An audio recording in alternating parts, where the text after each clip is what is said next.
नमस्कार. मी पत्रकार परिषद आज बोलवली आहे. त्याचं कारण तुम्ही सर्वच मला वेगवेगळ्या ठिकाणावरून फोन करताय. शेकडो फोन मला गेल्या 2 दिवसात आले आणि प्रत्येकाला वेगळं उत्तर देण्यापेक्षा मी सर्वांना एकत्र बोलवण्याचं पसंत करते. मला या पत्रकार परिषदेविषयी आज आपल्याशी बोलताना थोडीशी पार्श्वभूमी सांगावीशी वाटते. 2019मध्ये मी भारतीय जनता पार्टीची उमेदवार होते आणि त्यावेळी निवडणुकीत माझा पराभव झाला. तो पराभव झाल्यानंतर अनेक अशा घटना घडल्या, अनेक निर्णय झाले. भारतीय जनता पार्टीतर्फे अनेक निर्णय झाले. त्या निर्णयामध्ये मी सामील नसले, मला तिकीट नाही मिळालं, मला उमेदवारी नाही मिळाली, अशा प्रकारच्या निर्णयानंतर मी नाराज असेल किंवा मी पक्षाच्या बाहेर जाणार अशा चर्चा गेले 4 वर्ष झाले. अनेक कार्यक्रमांमध्ये, खास करून जिथे मी माझ्या समाजाला, माझ्या फॉलोअर्सला संबोधते, त्या दसरा मेळावा 3 जून आणि 12 डिसेंबर अशा अनेक कार्यक्रमांमध्ये मी अत्यंत स्पष्टपणे माझी भूमिका मांडलेली आहे. परत माझी भूमिका मांडणं म्हणजे माझ्या नैतिकतेवर कोणाचा अविश्वास सिद्ध करण्यासारखा आहे. त्यामुळे मी आज आपल्या सर्वांसमोर काहीही असं म्हणणार नाही की मला स्वतःला सिद्ध करायचं आहे. गेले काही दिवस अनेक पक्षाच्या कार्यकर्त्यांनी असे काही भाष्य केले की पंकजा मुंडे आमच्याकडे आलं तर चांगलं आहे, पंकजा मुंडे आले तर आम्ही त्यांना अमुक देऊ तमुक देऊ. या गोष्टीला सुद्धा फार मी लाईट नोटवर घेतलं, कारण त्यांनी काही माझा अवमान केलेला नव्हता. या संदर्भामध्ये फारसं मी भाष्यही केलं नाही. पण मला वाटतं परवाच्या दिवशी अशी एक बातमी आली. त्या बातमीने मला खूप अंतर्मुख केलं आणि मला असं वाटलं आपल्या सर्वांशी बोललं पाहिजे. त्या बातमीमध्ये असं सांगितलंय की मी राष्ट्रीय काँग्रेसचे नेते राहुल गांधी आणि आदरणीय सोनिया गांधी यांची भेट घेतली. माझी त्यांची 2 वेळा भेट झाली आणि मी काँग्रेसच्या वाटेवर. मला सर्व माध्यमांना एवढंच सांगायचं आहे, कोणत्याही बातमीसमोर एखादा क्वेश्चन मार्क टाकून तुम्ही लीगल प्रश्न सोडवू शकता, पण एखाद्याची क्रेडिबिलिटी, एखाद्याचं करिअर संपवण्याचा हा डाव कोणाचा आहे.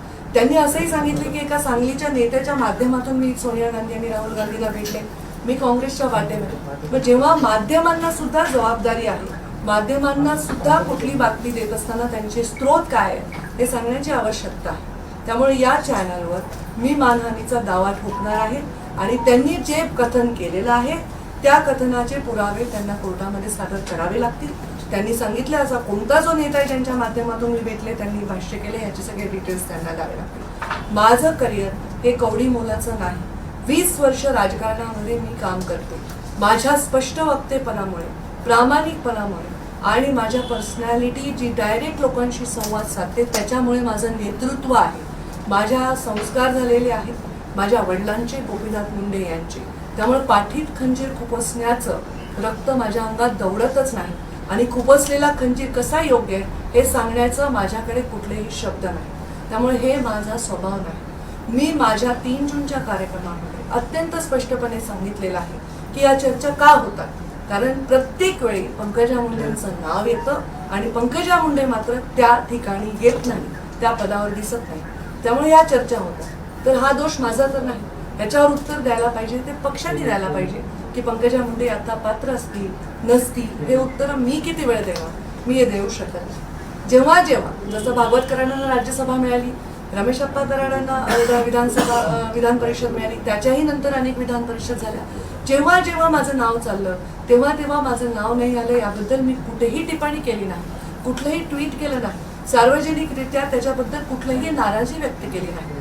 पण त्यानंतर किंवा त्याआधी होणाऱ्या माझ्या भाषणाचे तुकडे काढून त्याचे अर्थ लावले जातात आणि हे अर्थ समर्पकही बसतात काही ठिकाणी. याचं कारण आहे पंकजा मुंडे का नाही, आणि याचं उत्तर पंकजा मुंडेकडे असण्याचं कारण नाही. भागवतकरांच्या यात्रेला मी भगवा झेंडा दाखवून त्यांची यात्रा सुरू करून दिली. माझ्या घरी त्यांचा सत्कार केला. काही तरुणांनी घोषणा दिल्या तर त्यांना हक्काने मी त्यांना 2 चापट्याही मारल्या. मी मला शेवटच्या ज्या विधान परिषदा झाल्या त्यामुळे 2ही वेळा मला फॉर्म भरून ठेवायला सांगितले. सकाळी 9 वाजता मला फॉर्म भरायला येण्याचंही सांगितलं गेलं पक्षाकडनं आणि त्याच्या 10 मिनिटं आधी मला फोन येऊन सांगितलं की तुम्ही हे फॉर्म भरायचं आहे, जैसी आपकी आज्ञा असं समजून मी पक्षाचा प्रत्येक आदेश हा शिरसावंत मानला. मग मी पक्षाच्या विरोधात काय केलंय म्हणून माझ्या नैतिकतेवर असा प्रश्न निर्माण केला. या चॅनलला माहिती कोणी दिली, ही माहिती का दिली, या माहितीचे असे मुहूर्त का गाठले जातात की अशा वेळी माझ्या नैतिकतेवर प्रश्न निर्माण होतो. राजकारण मी करेन किंवा नाही करेन, कधी करेन, कुणाशी करेन हा वेगळा विषय आहे, पण मी राजकारण करत असताना नेहमी स्पष्ट भूमिका घेतली. मी मीडियालाही त्या दिवशी सांगितलं, मला जे बोलायचं ते मी ठणकावून सांगेन आणि मला जर काही करायचंय तर ते डंके के चोट पर करेन. मी असं कुठे गुपितपणे अंधारात जाऊन करणार नाही. माझ्या तुमच्या सर्वांच्या माध्यमातून मला ऐकणारे हजारो लाखो लोक आहेत, आज त्यांना प्रश्न पडले. त्यातले कितीतरी लोक मला प्रश्न करतात, ताई तुम्ही काय करताय. अनेक प्रश्न तर असे म्हणतात की ताई तुम्ही हे करा, हे योग्य ते नाही. या सगळ्या लोकांच्या प्रश्नामध्ये, या सगळ्या लोकांच्या कन्फ्युजनमध्ये माझ्यासारख्याला प्रश्न पडतो की राजकारणात येण्याचं माझं मूळ काय. मी एक युवा म्हणून राजकारणात आले.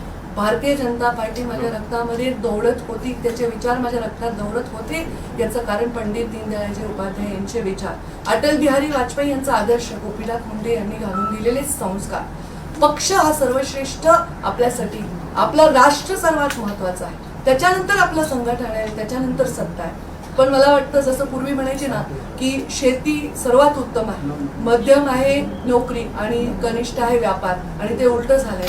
अशी व्हायची परिस्थिती निर्माण होऊ नये की सर्वात श्रेष्ठ ही सत्ता आहे आणि संघटन महत्वाचं नाही, अशा विचारांची मी नाही. भारतीय जनता पार्टीचा प्रत्येक कार्यकर्ता महाराष्ट्रातला जो व्यक्त होऊ शकत नाही, ते 106 आमदार ते भाजपावर निवडून आले, ते सर्व कार्यकर्ते जे 30 दिवस मोदी ॲट 9 मध्ये राबले, ह्या सगळ्यांच्या मनामध्ये खूप काही गोष्टी असतील, पण बोलण्याची ताकद त्यांच्यामध्ये नाही. आज पंकजा मुंडे म्हणून मी तुमच्या समोर उभी आहे, हे सांगते की अप्रामाणिकपणा माझ्या स्वभावात नाही. माझ्या स्वभावामध्ये ब्याळ बोलणं, कोणाला टीका करणं, कोणाविषयी वैयक्तिक बोलणं हे देखील नाही. मी राजकारणामध्ये आतापर्यंतचा इतिहास बघा, मी फक्त आणि फक्त मुद्द्यांवर बोलते.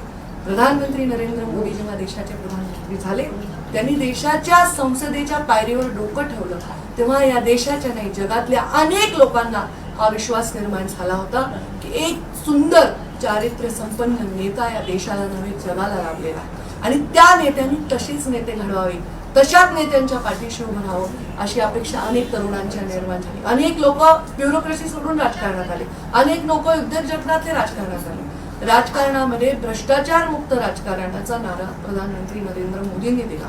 खातो नथी खावानो देतो नथी या वाक्याने माझ्यासारखा तरुण प्रभावित झाला आणि त्याच्या जीवावर मी राजकारणात आले. माझ्यावरही आरोप झाले, पण माझ्यावरच्या प्रत्येक आरोपाचं उत्तरही तुम्ही सर्वांनी दिलं. मलाही पराभव पत्करावा लागला, पण माझा पराभव हा लोकांच्या मनामध्ये काट्यासारखा रुजला आणि त्याची चर्चा सर्व माध्यमातून झाली. पण मी आतापर्यंत हे जाहीर मी आज कथन करते, ईश्वर साक्ष कथन करते, कारण ईश्वर साक्ष शपथ आणि जाहीर कथन अनेक लोक करत असतात, पण त्याच्यावर ते वागतात का नाही याची मला आज शाश्वती देता येणार नाही. मी सांगते, मी कोणत्याही पक्षाच्या कोणत्याही नेत्याशी माझ्या पक्षप्रवेशाच्या संदर्भात कधीही भेटलेली नाही. मी राहुल गांधींना आयुष्यात प्रत्यक्षात पाहिलेलं देखील नाही. सोनिया गांधींना मी पाहिलेलं नाही. असं जन्मात झालं नाही की ते एका शहरात आहे मी त्या शहरात आहे. ज्या दिवशी माझ्याविषयी ही बातमी येते त्या दिवशी मध्य प्रदेशच्या कार्यकर्त्यांवर त्या क्षणाला तुम्ही माझा सोशल मीडिया बघा. माझं कुठलंही गुपित आयुष्य नाही. माझं जे आहे ते माझ्या मीडियावर असतं, जे आहे ते सगळ्या जगासमोर असतं. माझ्या जीवनामध्ये पारदर्शकतेला, प्रामाणिकपणेला आणि स्पष्ट वक्त्यापणाला आणि न्यायप्रिय भूमिकेला फार महत्व आहे. या भूमिकांशी प्रतारणा होताना दिसताना मी खूप अस्वस्थ होते. नाराज नाही, पण मी नक्की दुःखी आहे आणि म्हणून आपल्या सर्वांना सांगते की या दुःखाचं मला माहित नाही मूळ काय. आज सगळेच राजकारणामध्ये वेगवेगळे प्रयोग आपण बघतोय, कधीच नाही. जसं कोविड आपण कधीच पाहिला नव्हता, तसंच हे प्रयोग आपण कधीच पाहिले नव्हते. बाळासाहेबांची शिवसेना आता राहिली नाही, शरद पवारांची राष्ट्रवादी आता राहिली नाही, असं बातम्यांमध्ये मी बघते. तसंच पंडित दीनदयाळ उपाध्याय आणि अटल बिहारी वाजपेयी यांची भाजपा सदैव राहावी यासाठी माझ्या सगळ्या छोट्या छोट्या कार्यकर्ता धडपडतोय. 30 दिवस मी नक्सलाइट एरियामध्ये मला काम दिलं होतं, मी तिथे जाऊन काम केलं. जेवायचा पत्ता नाही, खायचा पत्ता नाही, राहायचा पत्ता नाही, असं 20 वर्ष झाले मी काम करते. आणि हे काम करत असताना माझ्या नैतिकतेवर आणि माझ्या इंटिग्रिटीवर प्रश्न निर्माण होत असेल तर हे माझ्यासाठी अत्यंत दुःखाचं आहे. या गोष्टीबद्दल मी प्रचंड तीव्र नापसंती आणि दुःख व्यक्त करते. न्यायालयातून मी ही लढाई लढणार आहे.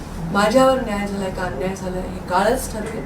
या परिस्थितीमध्ये भविष्यामध्ये मी काय करणार आहे, काय नाही करणार आहे हे सांगण्याएवढी भविष्य मला कळत नाही. पण एवढंच सांगते, माझी भूमिका नेहमी थेट आणि डायरेक्ट असणार. आज मात्र या क्षणात मी स्पष्टपणे सांगते, कोणत्याही पक्षातल्या कोणत्याही नेत्याशी माझा कुठलाही संवाद माझ्या पक्षप्रवेशाच्या संदर्भात आहे. हेही तेवढंच सांगते की अनेक पक्षांनी माझ्याशी सन्मानजनक स्टेटमेंट करून सांगितले की मी त्यांच्या पक्षात यावे. माझ्या पक्षाला माझा सन्मान वाटत असेल अशी माझी अपेक्षा आहे. ते त्याच्याबद्दल काय विचार करत असतील ते त्यांचा संपूर्णतः निर्णय आहे. पण माझा प्रवास हा आतापर्यंत पूर्णपणे स्पष्ट आणि पारदर्शक. लपून छपून काम करणं हे माझं नाही आणि आता या जगाला लपून छपून काम करण्याचा कंटाळा आला. सर्व गोष्टी, कोणाची सत्ता आहे, कोणाला कोणतं मंत्रीपद आहे, हे आम्हाला हवे, ते आम्हाला हवे, हे उलटून टाकलं, तो पक्ष संपला, हा पक्ष संपला, याच्यावर सीमित आहे. लोकांचं काय? असा उद्योग, असा तरुण आहे जो वकील आहे, जो डॉक्टर आहे, जो स्टार्टअप नवीन काढू इच्छितो, असा मुलगा आहे जो शिकू इच्छितो, यांचं काय? संस्था चालकांविषयी कोण बोलणार आहे? या युवकांविषयी कोण बोलणार आहे? महिलांच्या अत्याचाराविषयी काय बोलणार आहे? आपल्या चर्चा चालल्या कुठे आहे? एका मुलाने ड्रग घेतलेला पकडला ह्याच्यावर चर्चा होते कारण तो एका मोठ्या सुपरस्टारचा मुलगा असतो. पण या देशामध्ये एवढा इझिली ड्रग मिळतं, हे फेल्युअर कोणाचं आहे? एखाद्या मुलीवर जेव्हा अत्याचार होतो, तिला कोणत्या जातीच्या माणसाने अत्याचार केला ह्याच्यावर चर्चा होते, पण त्या मुलीवर अत्याचार होतो हे फेल्युअर नाही का? एखादी माहिती एखाद्या घटनेविषयी एखाद्या समाजातल्या जबाबदार व्यक्तीकडे आहे आणि तो म्हणतो मी अजून देतो, थोड्या थोड्या टप्प्याने देतो, हा जनतेच्या वरचा अधिकार भंग नाही का? एखाद्या पदावर विराजमान माणसाकडे जर एखादी माहिती असेल तर ती माहिती लपवून ठेवून त्याचा राजकीय उपयोग करण्यापेक्षा त्या माहितीचा न्यायाने उपयोग केला पाहिजे आणि शिक्षा दिली पाहिजे, अशी भूमिका माझी. या सगळ्या भूमिकेला प्रतारणा करणाऱ्या भूमिका माझ्या आजूबाजूला असल्यामुळे मी प्रचंड कन्फ्यूज आहे. मी 20 वर्षामध्ये सुट्टी घेतलेली नाही. मला 1-2 महिन्याच्या सुट्टीची आवश्यकता आहे. मला अंतर्मुख होण्याची आवश्यकता आहे. मला विचार करण्याची आवश्यकता आहे. मी आमदार झाल्यावर माझा पहिला इंटरव्ह्यू सुधीर गाडगीळ यांनी घेतला होता. तेव्हा मी असं म्हणाली होती की राजकारणामध्ये ज्या आयडिओलॉजीजला समोर ठेवून मी राजकारणात आले, त्या आयडिओलॉजीजची जेव्हा जेव्हा मला कुठेतरी प्रतारणा करावी लागेल आणि मला चुकीचे ॲडजस्टमेंट करावं लागतील, तेव्हा मी राजकारणातला एक्झिट घ्यायला सुद्धा मागे पुढे पाहणार नाही. आत्ताच्या परिस्थितीमध्ये मला एक ब्रेकची आवश्यकता आहे आणि तो ब्रेक मी घेणार आहे. एवढंच या निमित्ताने आपल्या सर्वांना सांगते. 1-2 महिने मी लिटरली सुट्टी घेणार आहे आणि मग मी अंतर्मुख होऊन विचार करणार आहे आणि त्या सगळ्या जीवनातल्या संस्कारांवर विचार करणार आहे आणि त्याच वाटेवर मी आहे का हे मला तपासून बघायची गरज आहे.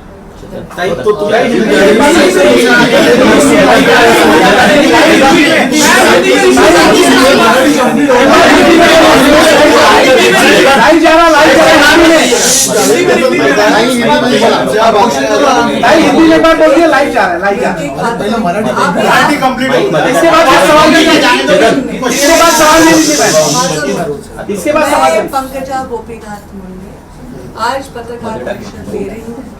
इसका कारण 2019 में जब से मैं चुनाव में पराभूत हुई हूँ, अनेक चर्चाओं का सामना मैंने किया है. अनेकों बार भारतीय जनता पार्टी ने निर्णय लिए हैं.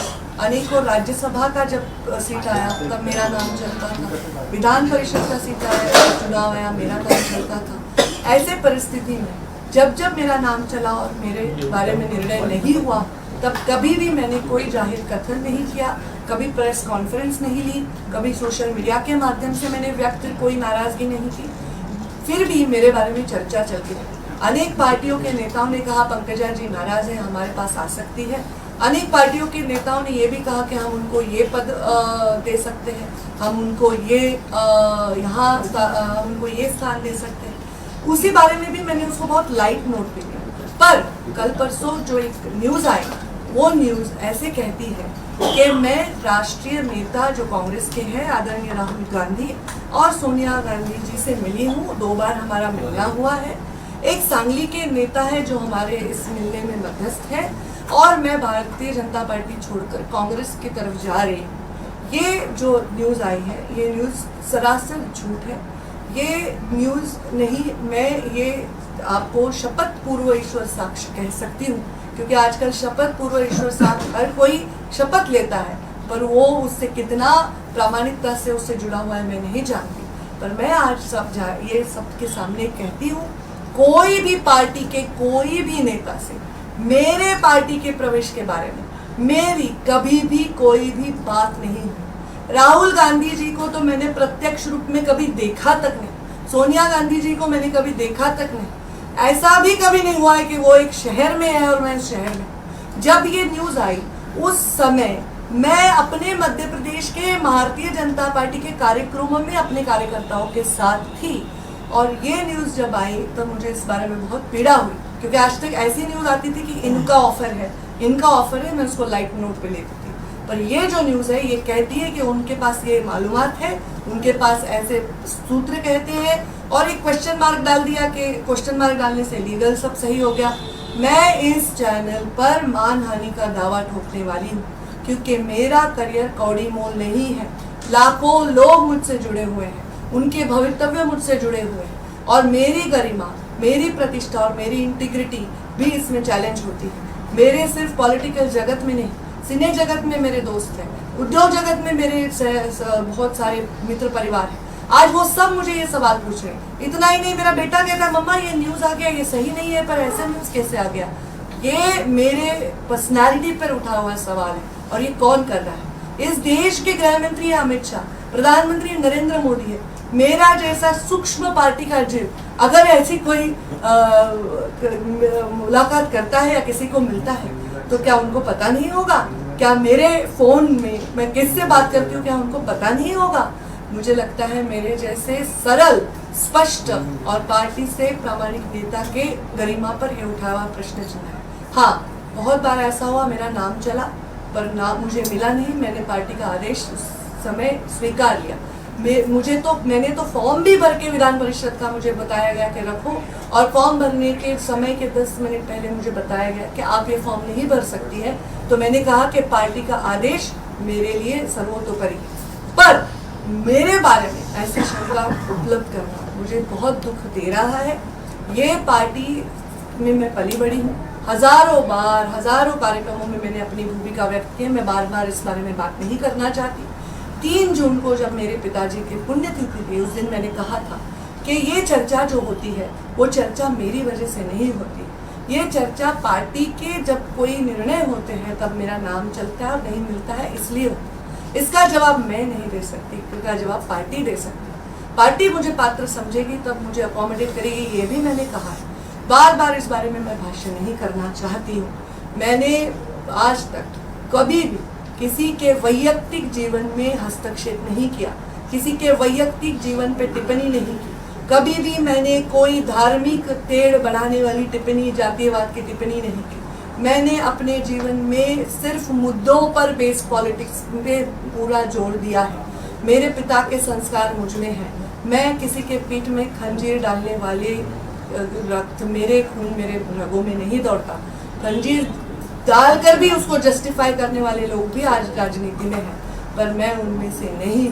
जब मोदी जी ने प्रधानमंत्री पद की शपथ ली थी और वो जब हमारे संसद में उस सीढ़ी पर नतमस्तक हुए थे, तो हजारों लाखों युवक सिर्फ इस देश के नहीं दुनिया के ये सोच रहे थे कि एक अलग सरकार, एक अलग राजा, अलग प्रधानमंत्री हमें मिला है, एक ग्लोबल लीडर मिला है। आज भी यही सोच रहे होंगे। हमारी आइडियोलॉजीज को मैं सबसे ज़्यादा प्यार करती हूँ क्योंकि यही भारतीय जनता पार्टी के संस्कार है। मोदी जी का ये वाक्य, मैं खातो नहीं खावानू देतो नहीं, ये बहुत ही इम्पोर्टेंट वाक्य है। भ्रष्टाचार से राजनीति को मुक्त करने के लिए मोदी जी के कदमों को बहुत गौर से दुनिया देखती है, और ये सबसे बड़ा मुद्दा है। हम राजनीति में और हमारे माध्यमों के इतने कंपटीशन में मुख्य मुद्दों से हमेशा परे चले जाते हैं। कोई एक व्यक्ति बहुत बड़ा स्टार, उसका बच्चा पकड़ा जाता है तो हम कहते हैं उसके पास ड्रग मिला। अरे पर ड्रग मिला ये फेलियर सिस्टम का है। आज हमारे बच्चे ड्रग एडिक्ट हो रहे हैं, ये फेलियर सिस्टम का है। कभी कोई अत्याचार महिला पे होता है तो उस महिला की जाति, अत्याचार करने वाले की जाति पर चर्चा होती है, पर अत्याचार होना ये फेलियर भी सिस्टम का है। कोई इन्फॉर्मेशन कोई बड़ा व्यक्ति अपने पास रखता है और बोलता है मैं किश्तों में दूंगा, तो ये भी जनता के अधिकारों के ऊपर एक उसका खंडन करने जैसी बात हुई। अगर कोई व्यक्ति एक जिम्मेदार पद पर है विराजमान, तो उसके पास अगर कोई ऐसी इन्फॉर्मेशन है जो समाज के प्रति बहुत आवश्यक है, तो उस पर उसको एक्शन लेना चाहिए, ना कि उसको किश्तों में मीडिया को बताना चाहिए। ये सब चीज़ें देखकर मैं दुखी हो गई। आज मैं रोज न्यूज़ देखती हूँ, बाला साहब ठाकरे की शिवसेना नहीं रही, शरद पवार की राष्ट्रवादी नहीं रही। मैं सोचती हूँ कल लोगों को ये कहने पर मजबूर ना करना ये हमारा काम है कि पंडित दीनदयाल जी उपाध्याय और अटल जी की भाजपा नहीं रही, ये हमारा कर्तव्य है। मैं उस भाजपा की सदस्य थी, उस भाजपा की सदस्य हूँ और उस संस्कार में पली बढ़ी। मेरे साथ जो हुआ वो बहुत ही मुझे दुख देता है, वेदना देता है। जब भी मुझे कुछ करना है मैं डंके के चोट पर करती हूँ। लाखों लोग मेरे से जुड़े हुए हैं, हजारों लोग मुझ पर आज देख रहे हैं इसको। मैं सबसे यही कहूँ कि मेरे प्रवास में आपने मुझे साथ दिया, उसके लिए आभार। और आप हमेशा मुझे साथ तभी दे जब मैं सच्चाई और मैं गरिमा के साथ काम करूँ। जब मैंने पहला इंटरव्यू एक विधायक के तौर पर दिया था तब मैंने ये कहा था कि जब मुझे अपनी आइडियोलॉजी से और मेरे खुद के संस्कारों से प्रताड़ना करनी पड़ेगी तो राजनीति से भी एग्जिट लेने से मैं नहीं चूकूंगी। मैं बहुत थक गई हूँ 2019 से लेकर आज तक की चर्चाओं से। मैं आज थोड़ा ब्रेक लेना चाहती हूँ, 1-2 महीने मैं अपने आप में जाकर सोचना चाहती हूँ कि राजनीति कहाँ जा रही है, देश को कहाँ ले जा रही है, देश के युवाओं को क्या दे रही है। देश में सब लोग जो राजनीति की तरफ आज देख रहे हैं वो यही देख रहे हैं कि कौन सा पार्टी टूट रहा है, कौन कौन से पद पर विराजमान हो रहा है, कौन मंत्री बन चाहता है, कौन क्या बन रहा है। पर जनता को क्या हो रहा है, जनता के साथ क्या हो रहा है, इस बारे में सोचने की भी ज़रूरत है। उस बारे में अंतर्मुख होकर मैं सोचने वाली हूँ। और फिर इसे इसलिए बोल रही हूँ 2 महीने छुट्टी कि कृपा करके कोई माइक लेके मेरे सामने ना आए, कृपा करके कोई पूछे नहीं इसने आपके बारे में ये कहा, उसने आपके बारे में जो कोई मेरे बारे में कुछ कहे उसके बारे में टिप्पणी करना मेरा काम नहीं। और जो मुझे करना है वो मैं करूँगी और वो सिर्फ आइडियोलॉजी बेस्ड रहेगा। आज मुझे सच में एक ब्रेक की आवश्यकता है और मैं वो ब्रेक लेकर आज की राजनीति के बारे में बहुत मंथन करना चाहती हूँ।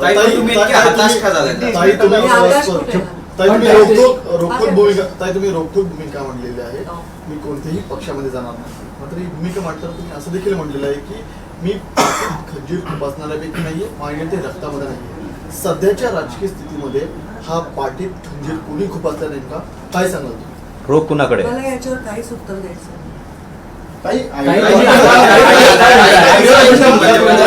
कारण माझ्या पत्रकार परिषदेमध्ये मी त्या चॅनलवर मानहानीचा दावा करणार आहे, हे महत्वाचा मुद्दा आहे। मी कोणत्याही पक्षाच्या कोणत्याही नेत्याशी माझ्या प्रवेशाबद्दल कधी चर्चा केली नाही, हे महत्वाचा मुद्दा आहे। त्यामुळे उगीच काहीतरी प्रश्न विचारून तुम्ही पण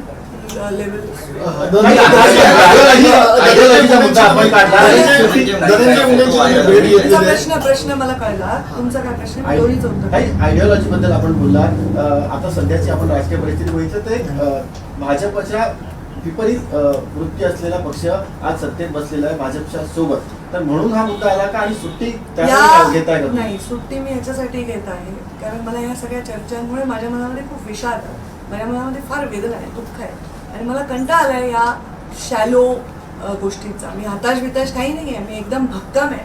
माझा कार्यकर्ता प्रतीक्षा करतो माझ्या प्रत्येक भाषणाची, माझ्या निर्णयाची। मी अजिबात हताश नाही। मी तुमच्यापासून ब्रेक घेते, माझ्या समाजसेवेपासून ब्रेक घेत नाही, माझ्या लोकांपासून गैरसमज करू नका, असल्या बातम्या लावू नका। मी ब्रेक याच्यासाठी घेतली की मी या सगळ्या गोष्टींवर टिप्पणी करण्यापासून मला परावृत्त व्हायचं आणि म्हणून आता या जे तुम्ही मला प्रश्न विचारला याचं उत्तर मी देऊ शकत नाही। याचं उत्तर भारतीय जनता पार्टीचे प्रवक्ते प्रदेशाचे अध्यक्ष देतील। मी मध्य प्रदेशची प्रभारी आहे, मध्य प्रदेशच्या निवडणुकीबद्दल काय बोलायचं असेल तर मी उत्तर देईन।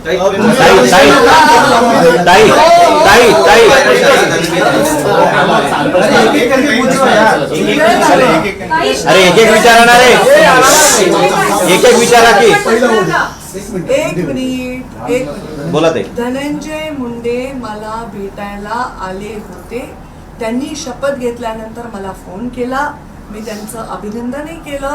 ते मला भेटायला आले, त्याला कदाचित 3-4 दिवस 4-5 दिवस झाले आहेत।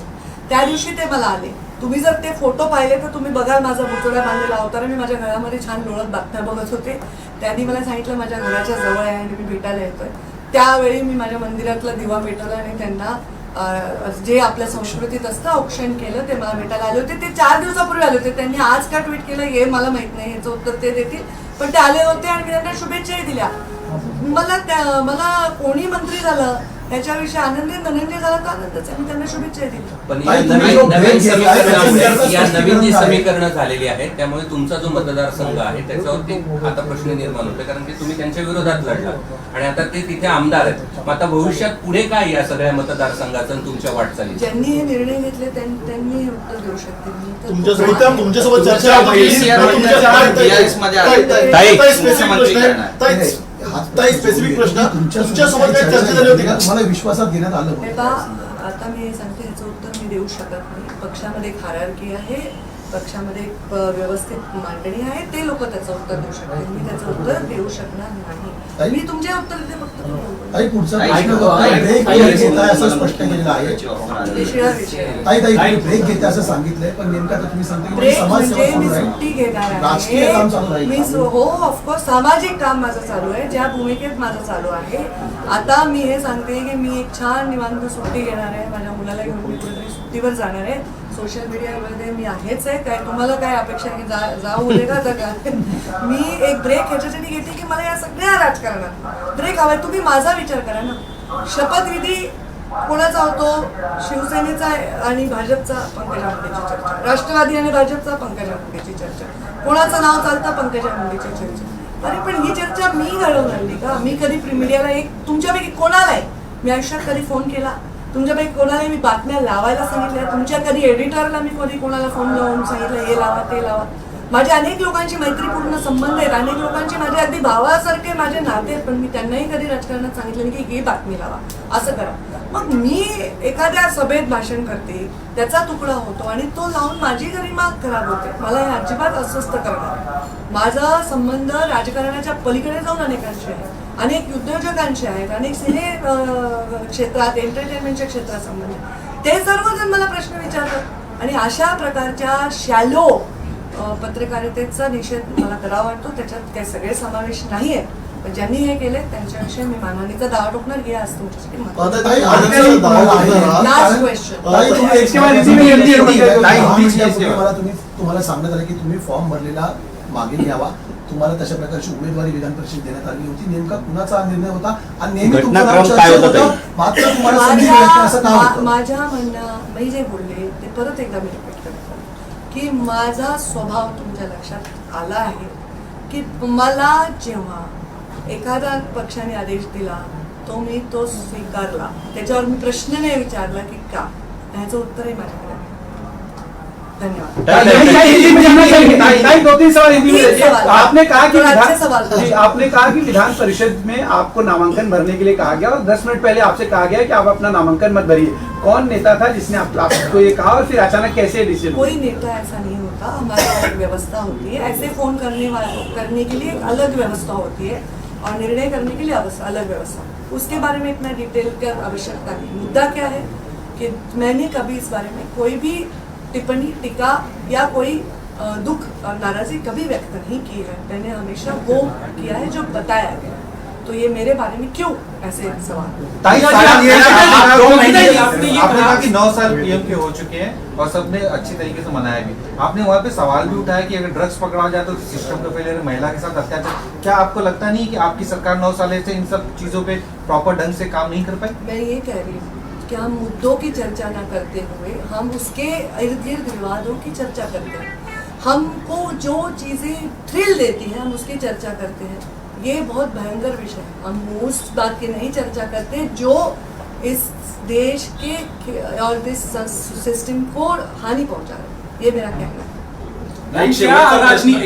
राजनीति से संन्यास ले रही हैं आप? 1 महीने 2 महीने संन्यास ब्रेक जॉब ले बोला भी नहीं भैया, मैं बयालीस ब्रेक जॉब ले रही हैं. क्या राजनीति से ले रही हैं ब्रेक? मैं छुट्टी ले रही हूँ. छुट्टी का क्या मतलब है? ब्रेक ले रही हूँ. ताई,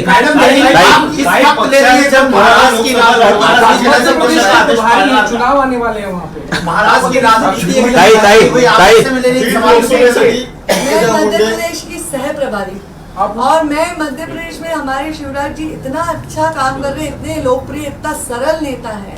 तो वो इतने बड़े मेरा योगदान जो है मैंने अभी तक किया है, जिंदगी में कर दी होंगी. मैं अभी ऐसे भी अभी बारिश का सीजन है, कुछ नहीं काम चल रहा है, मैं छुट्टी लेना चाहती हूँ. ताई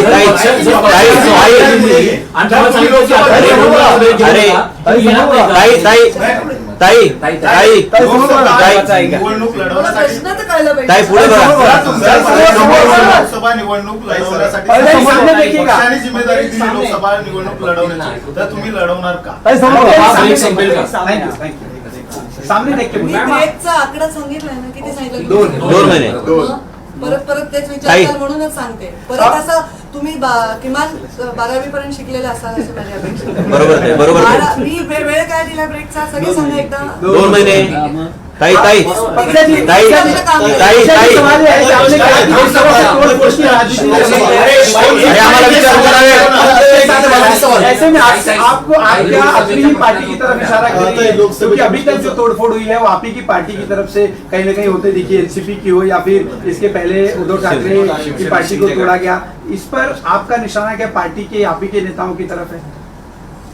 मुझे नहीं, आपके सवाल ही आपने कहा कि जिस तरह की अरे थांबा ना. मला आता कोणत्याही 2 महिन्यापर्यंत नंतरच्या विषयावर टिप्पणी करायची नाही. ताई ताई ताई ऐका ना. 2 ताई एक प्रश्न आहे.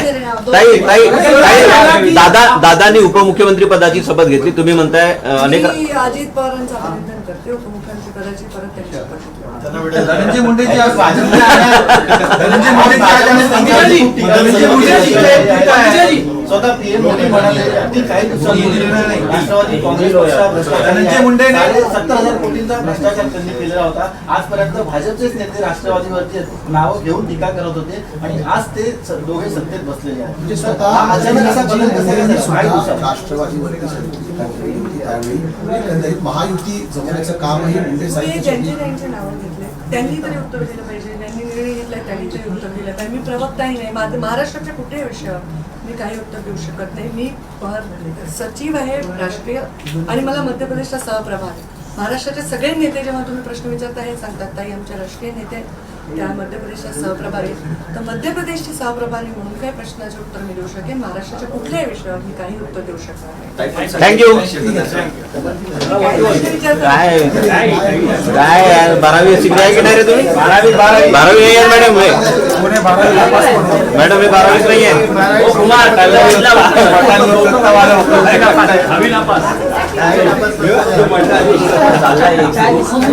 12वी तरी कम्प्लीट करा ना रे.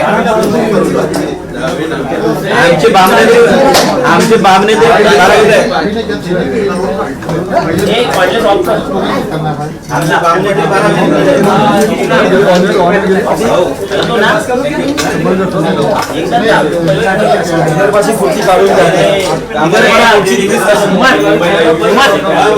विदर्भाला